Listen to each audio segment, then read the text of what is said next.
Hello everyone, তোমরা সবাই কেমন আছো? আশা করি ভালোই আছো। সো গাইস, আজকে আমি রান্না করব পাট শাক মুসুরির ডাল দিয়ে।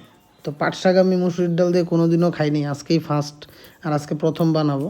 আর যে গরম পড়ছে, এই গরমের মধ্যে পাট শাকের ঝোল, ডাল, সিম্পল মানে স্পাইসি ছাড়া আর কি, এই গরমের জন্য এটা বেস্ট খাওয়া আমি মনে করি।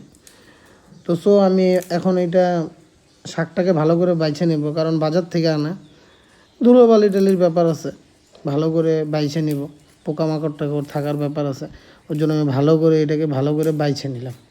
এবার বাইছে টাইছে নিয়ে যে যতবার খুশি পারো শাকটাকে ভালো করে ধুয়ে নিই। এবার শাকটাকে আমি ভালো করে ধুয়ে নিছি, ধুয়ে একেবারে আমি 4-5 বার মতন ধুইছি। ধুয়ে শাকটা এক্সট্রা গামলার মধ্যে রাখে দিয়েছি। ওদিকে আমার কড়াইয়ের মধ্যে ডাল রেডি করা আছে।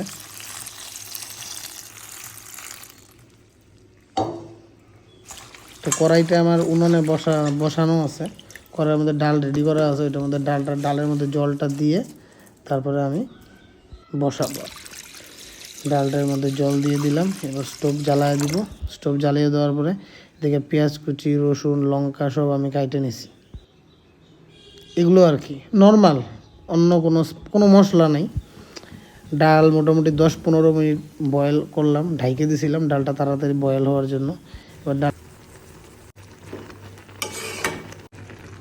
এবার এখানে আমি পেঁয়াজ, লঙ্কা কুচি যা যা কেটে রাখছিলাম সব দিয়ে দিছি।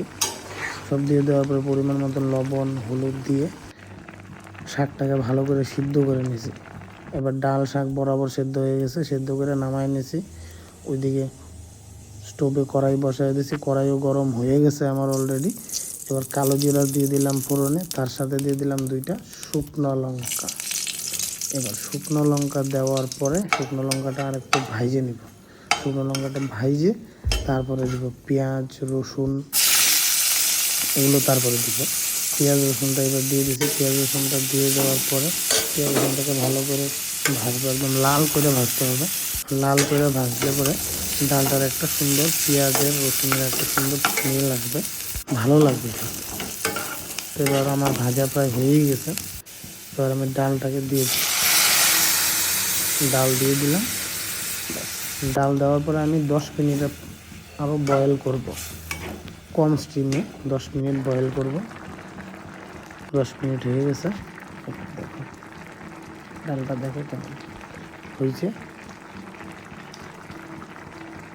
একদম কোনো মশলা ছাড়া, সিম্পল, ওই গরমে জন্য একদম পারফেক্ট। আর এরকম সুন্দর সুন্দর রান্নার ভিডিও পাওয়ার জন্য আমার অবশ্যই ফলো করুন। এটা একদম কোনো পিওর, একদম কোনো ভেজাল নেই। আর এই গরমে